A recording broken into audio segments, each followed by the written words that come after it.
Hello dear students, myself Kunal Patel, Assistant Professor at LJ Institute of Engineering and Technology. A warm welcome to you in introductory section of Mathematics 1.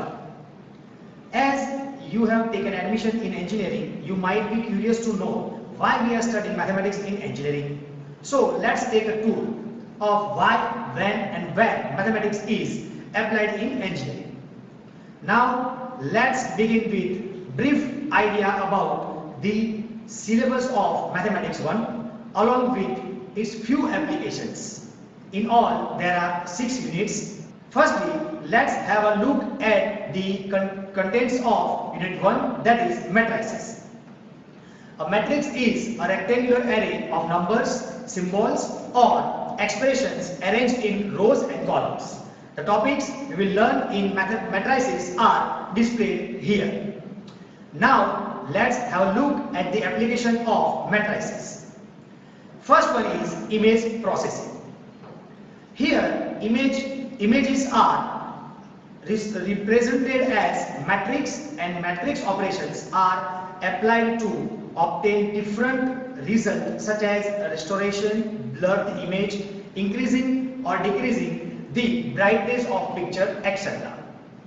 It is also used in cryptography. We can encode or decode the secret code using matrices. So these are the applications of matrices. Now let's have a look at the topic of Unit 2, that is partial derivatives. You have already studied limit, continuity and differentiation of single variables. In this topic, we are going to study limit, continuity and differentiation of several variable functions. The topic we will learn in this unit are listed here. Now we have some applications. Firstly, we will see the graph of multivariable function. In this graph, we have seen some rotations and multivariable functions. Second application is maximum and minimum. As top points are maximum and bottom points are minimum. Next application is tangent plane. Here you can see one plane at each and every point of the function. So these are the application of partial derivatives. Now let's see the contents of Unit 3, that is sequence and series. You have already studied finite, sequence and series, and now we will expand it is to infinite, sequence and series, and we'll learn to find the limit and sum of infinite, sequence and series respectively. The topics in the unit are shown here. Now we have some applications of sequence and series. Firstly, let's see how sequence is formed. When the ball is dropped from certain height, it hits the surface and bounces back, making sequence of distance it covered. For an instance, we all know that the value of tan 45 degree is equal to 1. But if you are asked to find value of tan 44 degree, then you can't give answer directly, and there arises a need of scientific calculator. Some of the basic programming of the calculator is based on the Taylor series. Next, we will look at the graph of Taylor series. Here the graph of e raised to x and sin x is shown here. So these are the applications of sequence and series.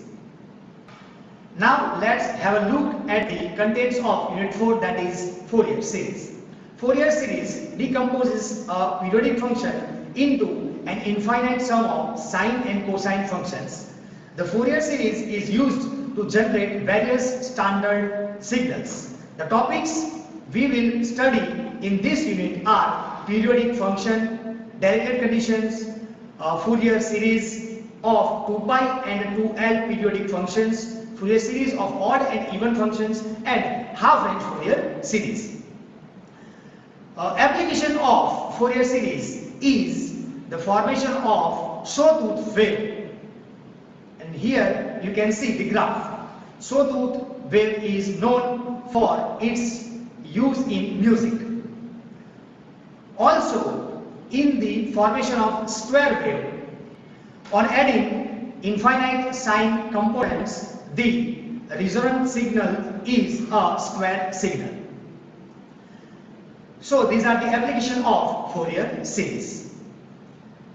Now let's have a look at the contents of Unit 5, that is indeterminate forms and application of integrations.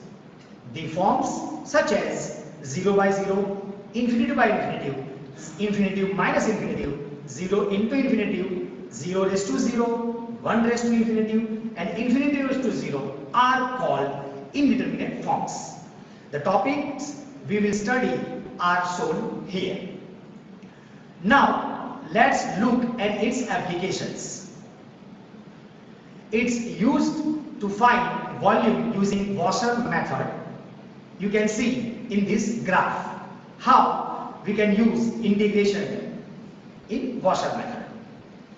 Now to find volume by slicing method, you can see in these two graphs how we can use this method.